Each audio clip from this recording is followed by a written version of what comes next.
7 hard questions you may want to ask your developer that they actually don't want to answer potentially. How do you handle the IP? So there's two forms of the IP. There's background IP, which is things like as simple as password recovery, where it's not that important to you and it's used over several other websites. And then there's your own IP that's specific to your project and what gives you your competitive advantage over your competitors. It's that IP you wish to secure and make sure you speak to your lawyers about the contracts that are presented in front of you to ensure your IP is reserved in that space. Can you give me 3 references, once again, of comparable budgets? Get an idea of what type of projects the company's worked with over the last 3 years, just to get a feel for the type of projects they're engaged in. How many type of staff do you have in your firm? And this is an indicator for, once again, where they're experts at. Those that are in the design agency, they're going to have more designers.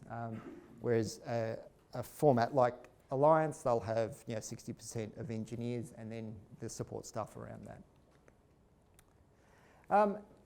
And what's the ongoing maintenance fees and structure?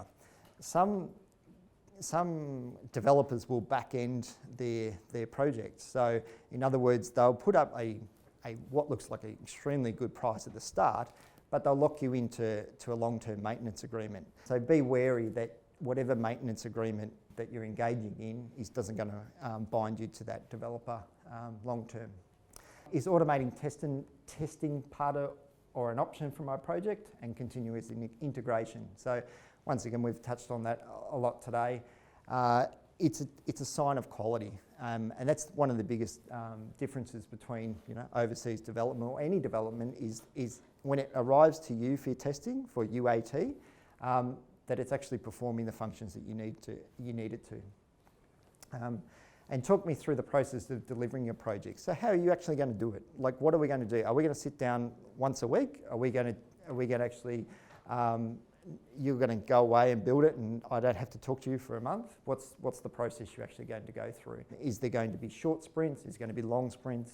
Are you going to give me time, because I've got to run a business, to stop and think, and maybe you want to divide your development time up over a 2-week sprint, so a week of development and then a week of absorbing that, reviewing that, and then thinking about another development sprint after. And how you protect me from the risk of staff turnover? Obviously, the less people within the firm or individuals that you're dealing with, the higher the risk.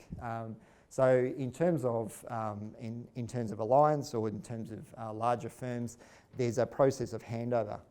How the handover is actually delivered as well is important between staff, so that should a developer leave, there's someone else that can pick up your project. I'm just going to talk for a couple of minutes and then we'll stop for a break.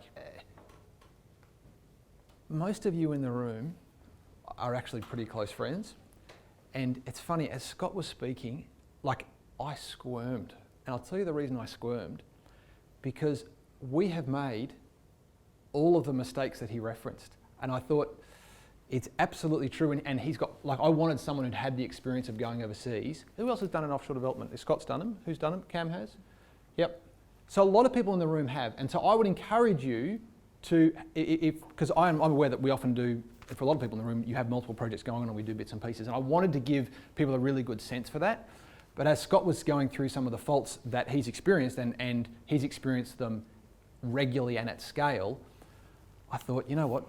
Everyone in the room you pick any of those faults and I could probably find someone in the room and go, you're over time, you're over budget, you didn't present your project early on, all of those. So I felt there and I thought, are we throwing rocks in a glass window, in glass houses? But so before I suppose I'm just confessing my sins before we go through the rest of it. Let me give you a little bit of a run, but I genuinely wanted someone who'd done it to stand up, because I felt if I spoke on offshore development, I would be telling you stories that I'd heard, whereas I wanted someone who'd done it 40 times.